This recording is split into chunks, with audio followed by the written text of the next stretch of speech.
There we go. Y'all said he's trying, it is just spinning.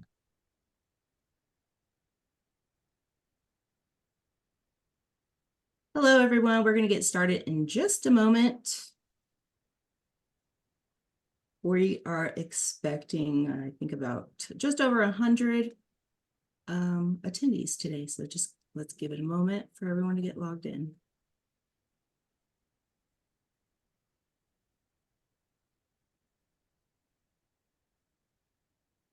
Hey, Nicole, Rachel, does it matter if I blur or don't blur my background? Does that bother y'all? No, you're totally fine. Doesn't matter to me. Okay. Well, I don't know. Nowadays sometimes I wonder about privacy with stuff, but I don't know.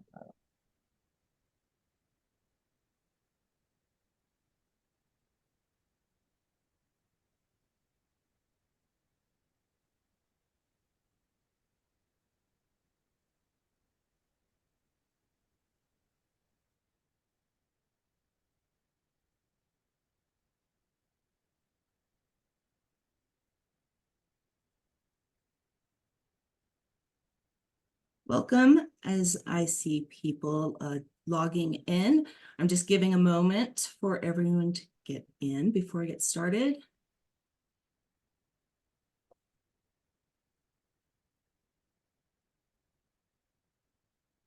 Rachel, is my correct screen sharing? Yes, it looks correct. Thank you.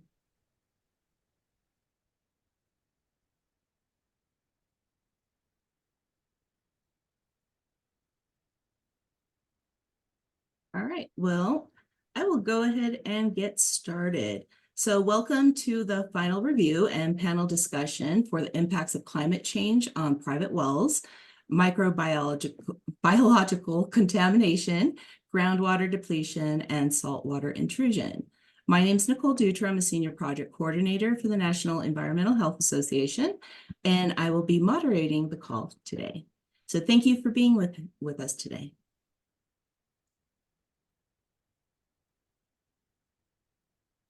So let me provide a quick overview of today's agenda.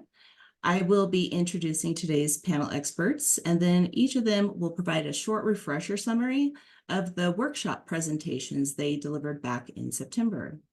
If you were not able to attend this workshop, the recording is available on YouTube, and my colleague Rachel is going to drop the link to that video in the chat for all of you. Following that, we will jump straight into the panel discussion. Thank you all to those of you who provided questions for me in the form that I sent out. Following the discussion of those that we did receive, we will provide a short Q&A session for any additional questions that any of you may have. I will provide all of you with a few announcements towards the end on current NEHA news and some upcoming events that you might be interested in, and how you can receive continuing education credits for these sessions that you've attended. And lastly, I will close out with requesting your participation in completing an evaluation for us on today's webinar. With that, allow me to cover a few housekeeping items before we get started. Please note that this webinar is being recorded and the link will be made available to all of you. If you have any questions for our panelists anytime throughout the webinar, please utilize the Q&A to submit your questions, and we will attend to them as in the order that they're received, okay? Now, I will introduce to you our panel experts. Dr. Jason Barrett is an Associate Extension Professor with the Mississippi Water Resources Research Institute, where he specializes in public utilities, water and wastewater, and private well education and screening. He is also the director of the Mississippi Well Owner Network. Mr. Joel Pigg serves as an Extension Program Specialist 2 with the Texas A&M University. He is combining his Texas A&M AgriLife Extension Service and Water Conservation District experiences in his position as the Texas Well Owner Network Coordinator. Dr. Sam Sherchan is currently serving as the director of the Center for Climate Change and Health and as an associate professor at Morgan State University. He is also an adjunct research professor at Tulane University School of Public Health and Tropical Medicine. So as I previously mentioned, each of our panelists will provide a short summary of the original workshop presentations that they delivered back in September. And you will see Dr. Jason Barrett will speak on microbiological contamination. Joel will continue with groundwater depletion, and Sam will end with saltwater intrusion. So I will go ahead and pass the floor over to Jason. All right. Hey, thank y'all so much. For one, it's great to be on here. And Nicole and I were just talking ahead of this about what I feel like we're seeing as just a heightened awareness, importance about private wells and just their impact, good or bad, on water quality and people that may be utilizing those. So just to stay on point, brief intro on what we talked about at the session. I literally walked through our Mississippi Well Owner Network program, what we do, a lot of the resources that we put out, a lot of the findings that we are seeing, and from a Mississippi standpoint, if we want to note some key things, one thing is 33% on average have bacteria present when we do bacteriological sampling. So that's 1 out of 3 every samples, 1 out of 3 households that participate in our program and have their private well sampled for total coliform E. coli is showing a presence of bacteria. And if any of y'all know the averages that we see across the country for public water supplies, 33% is amazingly high and should raise awareness for anybody. And then also what we see across other states, and I know we've got Joel Pigg on here from A&M, and he would give you his number, which is going to be in that same range. And we see the same thing in Virginia, Pennsylvania, other states that have well-established well owner network programs. Also, what we're seeing in Mississippi is the fact that majority of our participants are older, and when I say older, they're 60 plus in age. We're seeing an educated base. We're looking at my percentages here as far as the education level, college educated, or at least some college above is making up about 70% of our workshop participants. So we're seeing an older educated base as the people that are owning wells in Mississippi, which doesn't always correlate to the other states or match that. Moving forward, some of the things that we've seen in relation to private well contamination, a lot of the issues may be just due to a lack of knowledge on the part of the well owner. Not any slight against them. It's just the fact of these are unregulated drinking water sources. So they typically don't come with a lot of instruction or oversight from anybody because there is no regulation. And then we moved into some of the research projects we've done where we've completed well samples prior to and then after hurricanes or major flooding events, and the magnitude of bacteria increase that we're seeing, which does happen. So, Nicole, that is my intro for what we talked about on the actual session. Great. Thank you so much, Jason. Now we'll share the floor with Joel. Okay, so the subject matter that I was asked to visit with or talk about originally was the groundwater depletion. And we've got that, it's pretty well across the United States. We've got some going on within the state of Texas, which would be my realm of expertise more so than some of the other locations. So groundwater depletion is defined as the long-term water level declines, and it can occur naturally or it can occur via our pumping, as in the static world where we would think things would be, should be. We can think of groundwater depletion similar to putting money into a bank, and whenever we get the rainfall and precipitation, we get that water recharged or deposited back into our aquifers, so we do have some rainfall to fall back on. It can be kept in storage for a long term for many years. And as we begin to add more pumps and we begin to use this water, that's our withdrawals.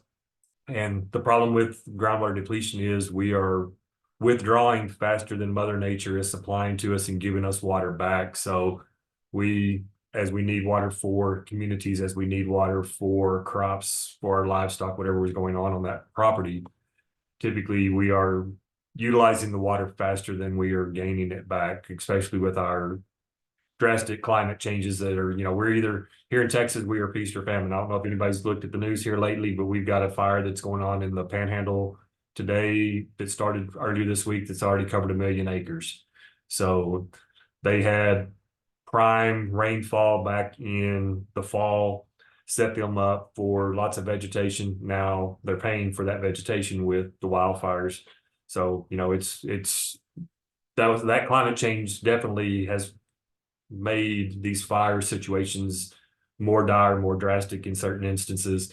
And it can all go back to our groundwater, where we're not having that rainfall consistently enough to keep our aquifers recharge loaded. So groundwater depletion is a very common problem that we are all facing now, and getting more so as the population trends increase.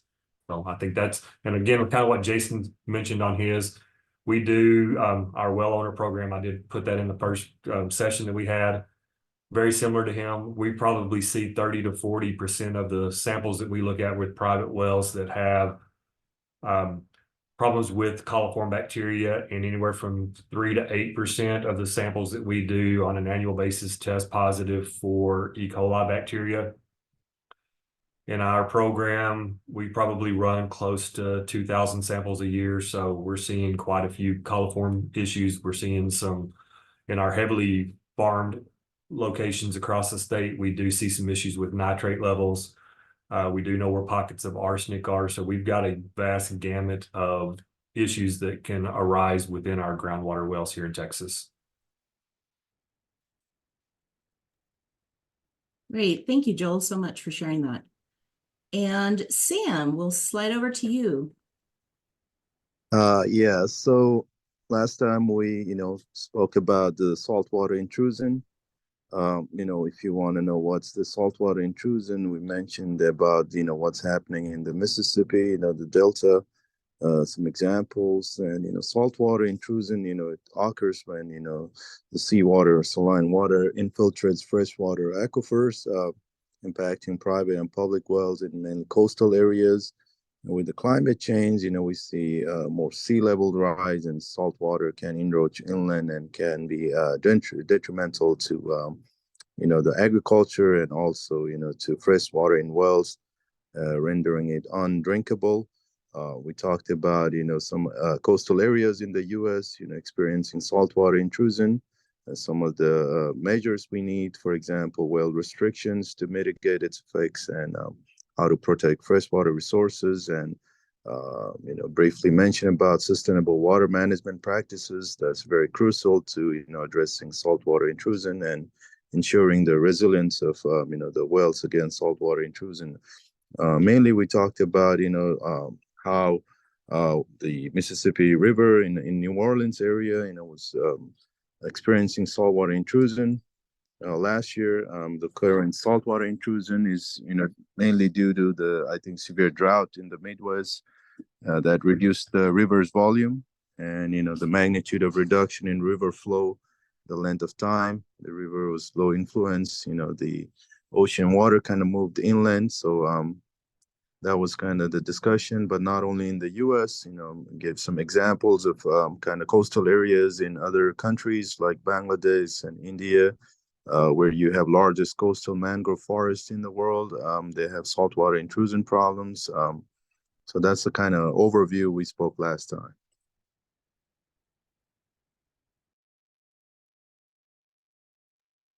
Thank you, Sam. Thank you to all three of you. So next, what we will do is we will move into the questions that registered attendees submitted to me for all of you. So I will begin with a question for Joel from Karen Thornton. She wrote, last summer was the worst drought we've experienced, and some wells went dry. This is not typical even during droughts. Will this be an ongoing problem in the future? Okay, based on my experience with drought across our state, this is becoming a more prevalent problem across the state, across the nation. As we're getting less rainfall, yes, the water tables are dropping. And so I do see that we are going to have this issue reoccurring more regularly, especially when the weather patterns do call for that drier, less rainfall coming in. We've got wells in our western part of our state that in 2010-11, whenever we had a very severe drought in Texas, those levels did drop down to people weren't able to use their wells. Fortunately, in 17-18, whenever we did finally get some rain coming back, those wells did respond and did come back. But overall, I think this will be an ongoing problem for our future, especially not knowing every other state, but we have a vast population explosion going across a lot of portions of Texas. So as we get more people coming in, more wells are being drilled. So there's more stress on the aquifers, less rainfall coming from Mother Nature. So we are seeing certain pockets of our state where we do have those issues, and it's what used to be mild issues are becoming more and more severe on an annual basis. So in my expertise or in my locations, we're experiencing bad stuff, and we're going to continue as our population grows and our weather patterns shift. So I hate to tell everybody and say yes that we're going to continue this and it's going to get worse, but I really, depending on your location, if you're in one of these lucky locations that's getting ample rainfall, your aquifer will rebound, you'll come back. But if you're in some of these places, semi-arid deserts, then chances are we're going to sustain the problem and it could get worse. So like I say, I know I've got a guy in the office next door to me is from Iowa. He says that it's pretty dry there. So I would see that y'all being in the heartland, droughts are going to be severe at times, but I would think that y'all get a little bit more rainfall than some of our arid land in Texas. So hopefully the weather patterns shift into y'all's favor. But I would still say it's going to be a problem because y'all's population trends are growing as well, and the weather patterns are shifting drastically. So hopefully we can get all past this, and hopefully y'all get rain in Iowa. Thank you, Joel. And the next question is for Jason from Andrew George in North Carolina. He wrote, I'd like to hear more about anthropogenic pollution contaminating wells following hurricane flooding. Examples like coal ash, Superfund sites, etc. in floodplains. Can they provide direct evidence or papers addressing this? Yes. So, for one of the papers, and I would say, I guess, addressing this to Andrew, I worked with Dr. Kelsey Piper, who is at Northeastern University. She put a paper together called Improving State Level Emergency Well Disinfection Strategies in the United States. And it was printed, Science of the Total Environment, 2020. I know it was a 2020, but I can drop this. Yeah, it was available online February of 2020, so 4 years ago now. But I can actually put this in the chat here after the fact. But in this paper, we actually talk about treatment of private wells, basically because of flooding events and things that we might see, because we are seeing higher levels of bacteria in wells post flooding events. But when we start thinking about when we say, and I'm reading so I get it, anthropogenic pollution, in my mind we think about man-made. The biggest issue that I see, or that I've feel is the cause of private well contamination with the residents in Mississippi is improper or not correctly functioning septic systems within that individual homeowner, or adjacent some type of pasture with livestock, whether it's cattle, whether it's sheep, goats, whether it's chickens. I'm gonna say homeowners not connecting the dots between the direct fecal matter that may be on the ground surface and its relationship as far as distance or location to the private well, and then the private well having zero wellhead protection.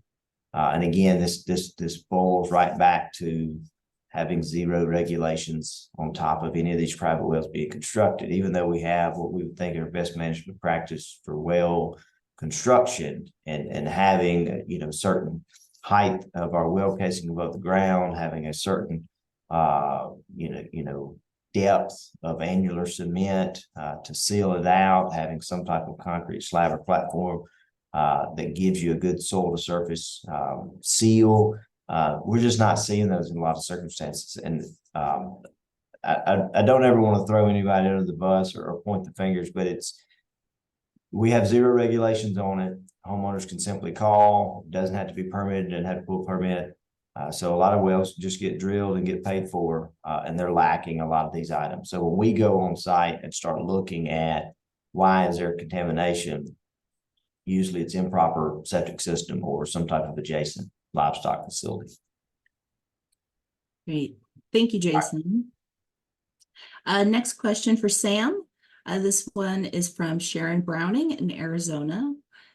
She wrote, Arizona participates in CAP water allotments from the Colorado River. Tucson is dependent on groundwater and began recharging its aquifers some years ago using recharge basins.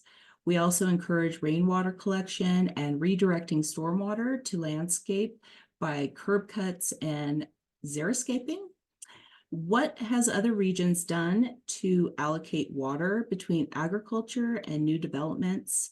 How have other communities balanced recreational use of water, for example, golf courses with other needs?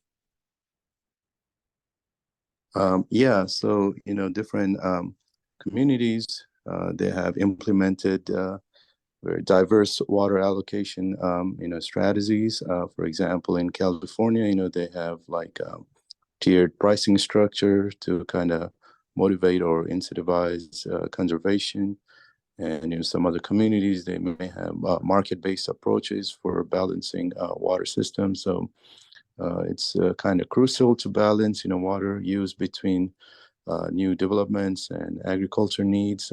So often it will require, efficient irrigation practices, new advanced kind of technology adoption, and zoning regulations from the state. And, some communities, they have balanced, recreational use, for example, golf courses and other needs. You promoting, water efficient landscaping. They have, kind of pushed for water recycling, mainly treating or using treated wastewater for non-potable use, like in golf courses. So some communities, they have sustainable kind of water conservation programs for residents and businesses to ensure, sustainable uses across different needs. So depending on the state, different communities, they have different approaches to allocate, water between new developments and like basic agriculture needs. Great. Thank you, Sam. All right, next question, I'll jump to Joel. And this question is from Jacqueline Bates in Missouri. If groundwater levels changed, it could affect the 30 to 40,000 private drinking water wells in the county, perhaps by changing static water levels or by enabling contamination plumes to migrate through aquifers or by increasing the brine content in certain aquifers.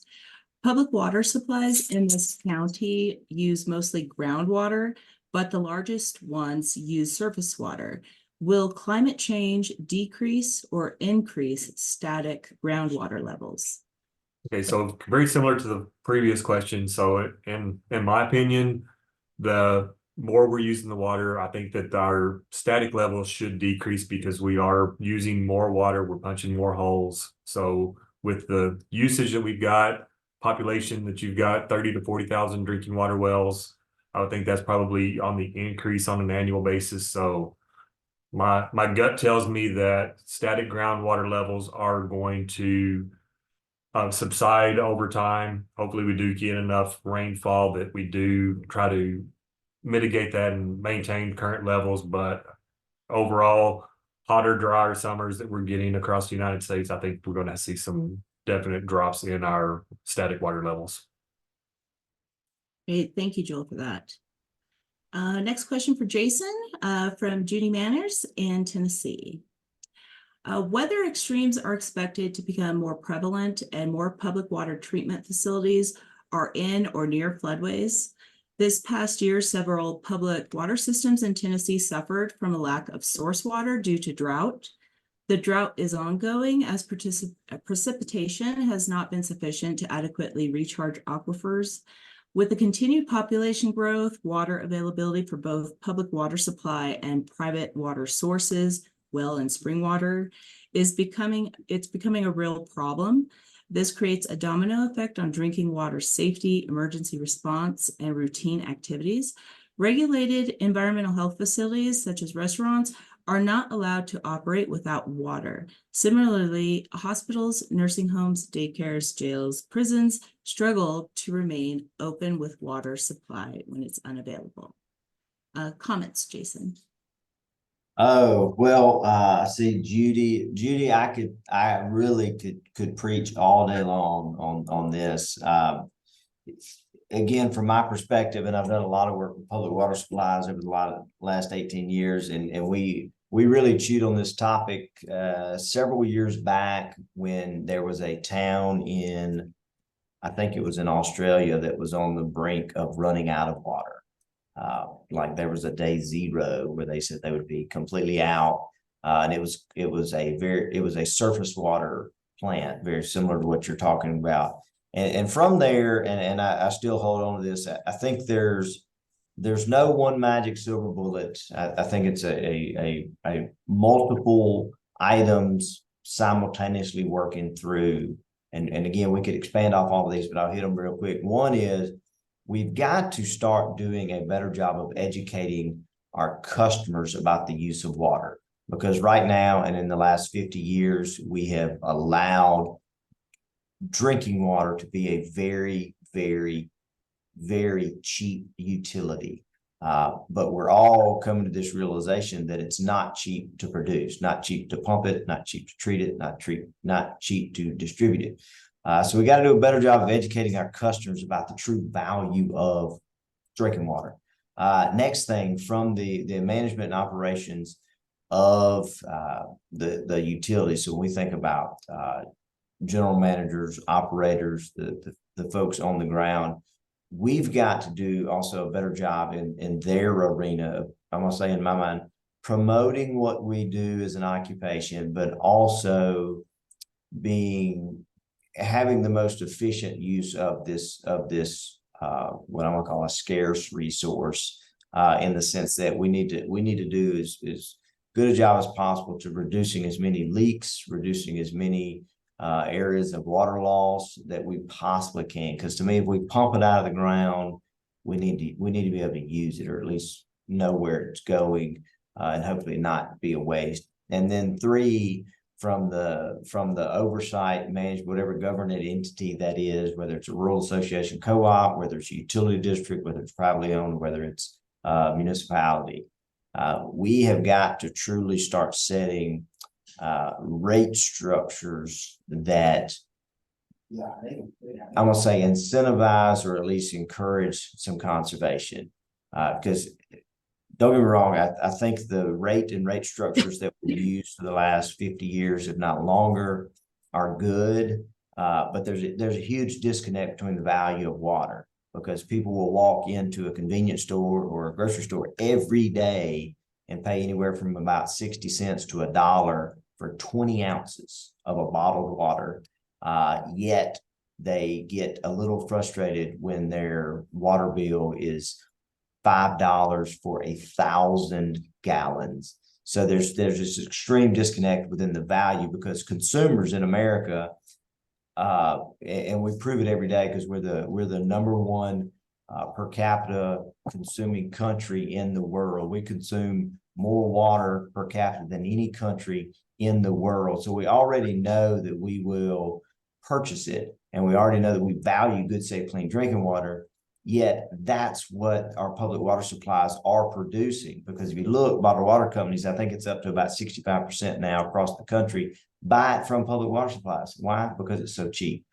So we need to look at how we set our rate structures to the consumer, because you have two different quantities: 20-ounce bottled water, 1,000 gallons, and the price is very similar, yet the volume is drastically different. So we just need to do a better job in those three arenas. And I think if we start working all of them in sequence, I think we could see reduced consumption and customers like higher value of what's actually being produced and sent to their house.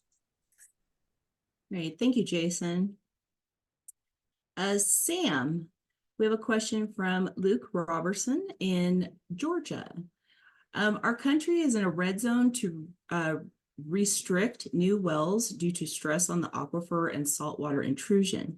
Other nearby municipalities have already had to purchase water from inland to make up for lost drinking water capacity. How do hydrologists, public water staff, and policymakers balance the needs of industry and jobs with the needs of residents?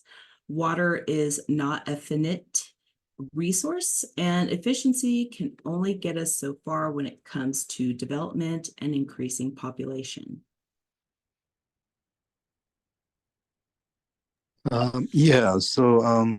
Just to give you an example from my own state, like the state of Maryland, we have different communities, mainly like rural communities, for example, Westminster, small town in Carroll County, they were having this problem, had to purchase, water from, the city of Baltimore or Baltimore County. So balancing water, we require, a collaboration and kind of combination of sustainable practices and policy measures. We have, different roles from like regulators, hydrologists, and public water staff in mind of what the needs of the residents. We have to monitor supply and demand. So there needs to be more collaborative efforts in terms of implementing regulation, like how we can promote water efficient businesses, and also regulating like well restrictions. That those are some collaborative efforts that can help kind of meet the needs of the water from the residents. So it's kind of ultimate equilibrium where we have to think about sustainability, like in long terms, what's going to be the need of the residents as well as the industries in the community, and how we can, incentivize businesses to more, adopt advanced technologies, water saving technologies, and promoting water efficient, industries that can help us gain more kind of short-term gain, or comparing to sustainability. I think those are some collaborative efforts we need to consider meeting the needs of both residents and the industries in the community. Thank you, Sam. Next question for Joel. This is from Zahid Aziz in New Jersey. Approximately 33% of the New Jersey public water supply is from groundwater withdrawal, and about 13% of New Jersey residents, approximately 1 million people, obtain their drinking water from private wells. The effects of climate change can be expected to impact the water cycle and groundwater resources in a variety of complex ways. Increasing temperature, precipitation, and sea level are among the major phenomena likely to impact New Jersey's water resources as a direct result of climate change. How will climate change affect the groundwater quality, and how can this effect be monitored? Okay, so one thing that we have noticed here is the Well Owner Network project in Texas. As we go into drought situations, we do notice that our bacteria levels do tend to increase as our aquifer levels drop. We get hotter, drier. We do notice that there's more bacteria present. And as we get into a wet time of the year or wet climate, that those bacteria seem to clear themselves up a little bit. So, we may go from a 40 to 50% of our samples turning or having bacteria present to 20 to 25% present. So I think that the climate changes and the rainfall amounts drastically do our aquifers here locally, because I have firsthand witnessed that. I think that it also, we've got several different kinds of aquifers here. We've got sand aquifers, we've got limestone aquifers. We've got things that are more prevalent whenever we do have weather type situations. We do have arsenic in a couple of our locales, and that seems to be more prevalent as we're getting some of this hotter, drier. We're seeing greater concentration of that arsenic in those aquifers. So I think it has to do with the water not being able to flow through that aquifer system quite as readily. So I think we are doing our well monitoring programs. A lot of the groundwater conservation districts here in Texas do a monitoring program where they're looking at water levels. They're also looking at water quality. We do have a lot of fracking going on and oil exploration. So we've got to have some baseline data. So these districts are spending some of the money that they're getting from the constituents within the districts to look at those water quality issues to make sure that we are maintaining and trying to see and regulate things so that we don't have problems going forward, or we can mitigate it early and not get it into as a problematic situation. Right. Thank you, Joel. Next question is for Jason from Allison Crombie in Australia. Our towns are being supplied with groundwater which isn't treated and is now having detections of Legionella and Naegleria fowleri. Groundwater being treated with sodium hypochlorite and therefore ongoing high chlorates. What are some better treatment methods as well as in-home treatment methods?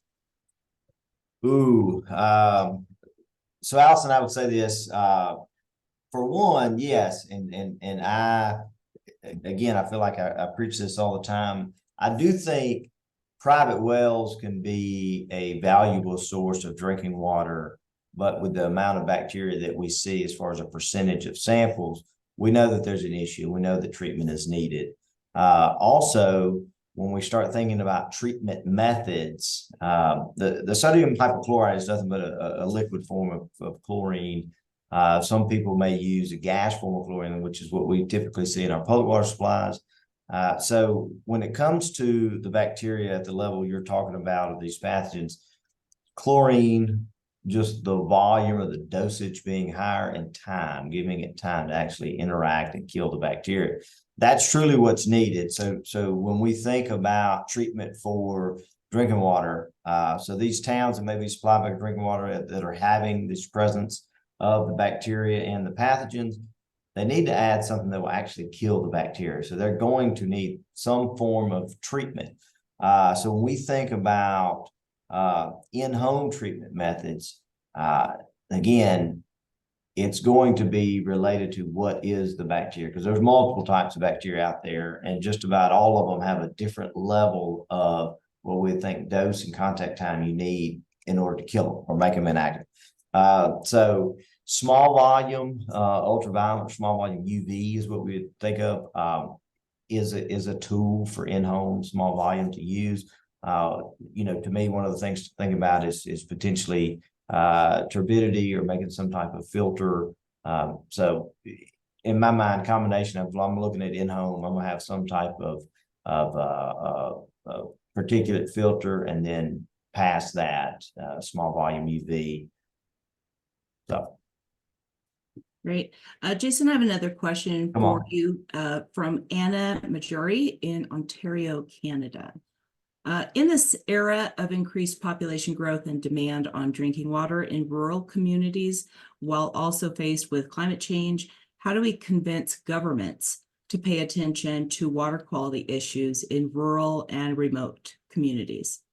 Ooh, goodness. So you're going to tap into my political science background, my American government teaching for years. That's why we have the form of governments that we have. Every one of our public water supplies, again, as you heard me talk about, your rural associations, your co-ops, your municipalities, your utility districts, those all have a governing board. And they all have cycles in which they are voted in or out. Your co-ops public water supplies every single year. Municipalities is going to be every 4 years. Your co-ops, I meant your utility districts, which your county board supervisors every 4 years.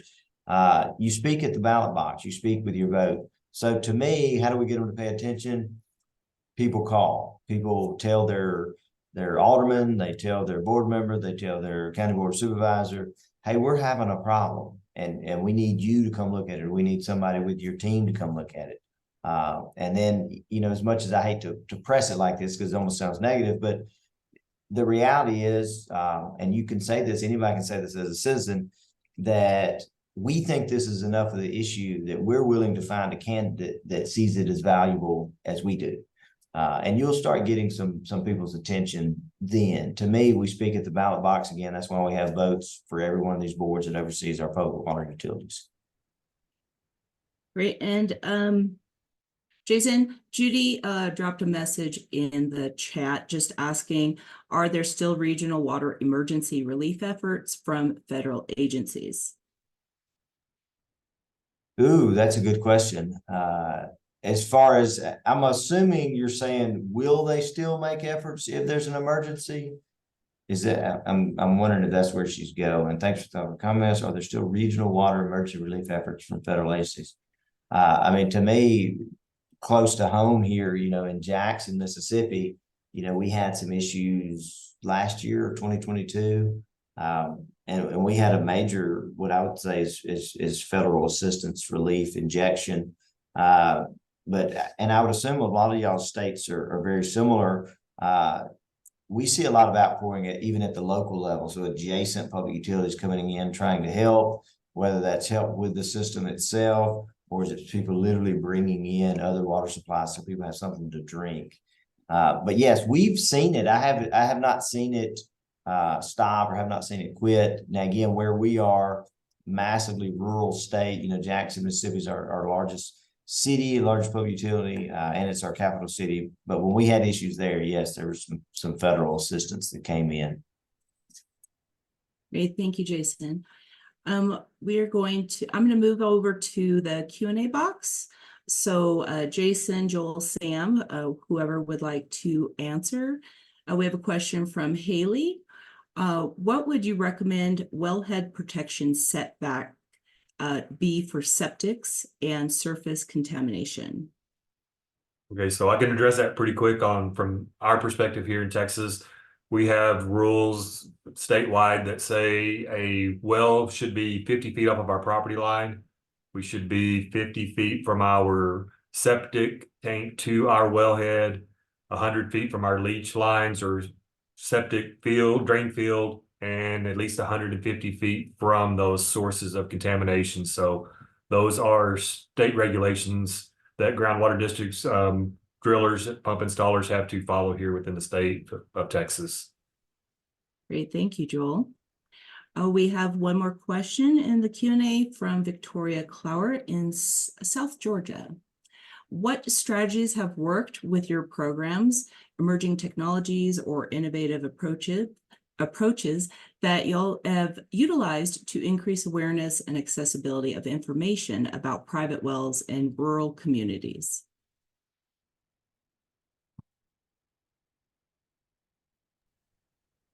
Nicole, could you repeat that question?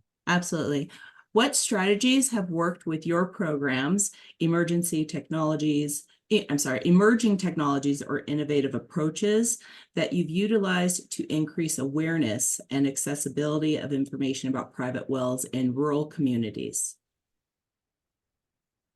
And I'll touch base on it real quick while Jason's thinking. The biggest thing that we've got going on for us here is the Well Owner Network programs.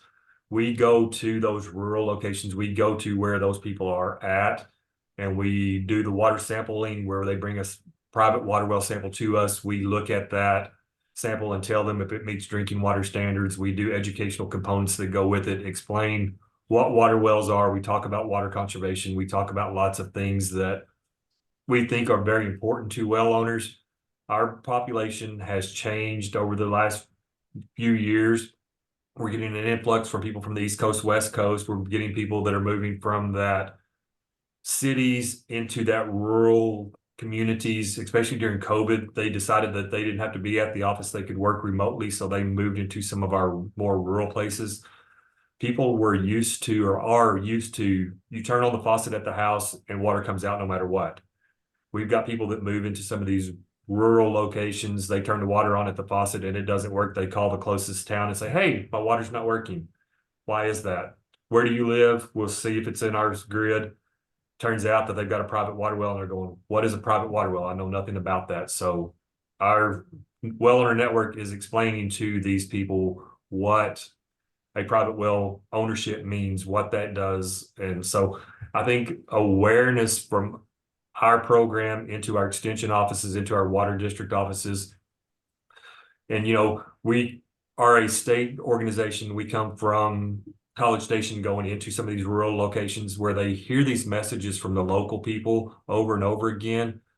But it's just words coming from those local people. When it's from Jason Barrett, that's the expert in Mississippi, coming to your community instead of your local guy, it has more weight and it means more. So our program, Jason's program, when we go to these local communities, we are the statewide expert in this. So they like to hear what we say. And basically we're repeating the same message that they get locally. It's just a different voice, a different face that they're seeing. So we love rural communities. That's the meat and potatoes of our program. That's where our wells are at.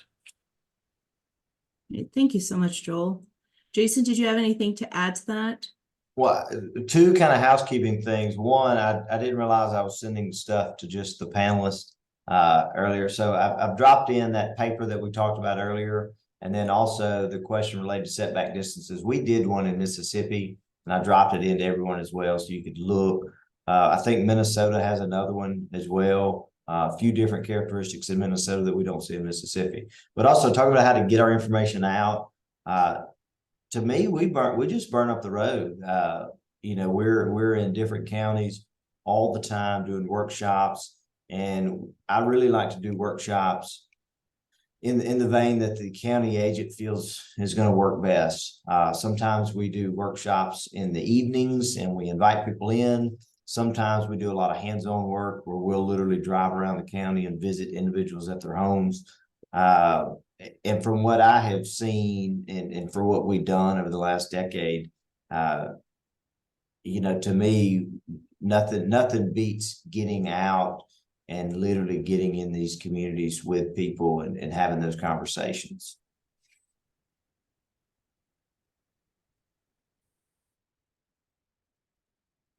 Great. Thank you, Jason. So as we are running down on time, I'm going to ask the panelists if they would address the remaining questions in the Q&A box, and I will begin the final announcements for today's webinar. So let me share screen again.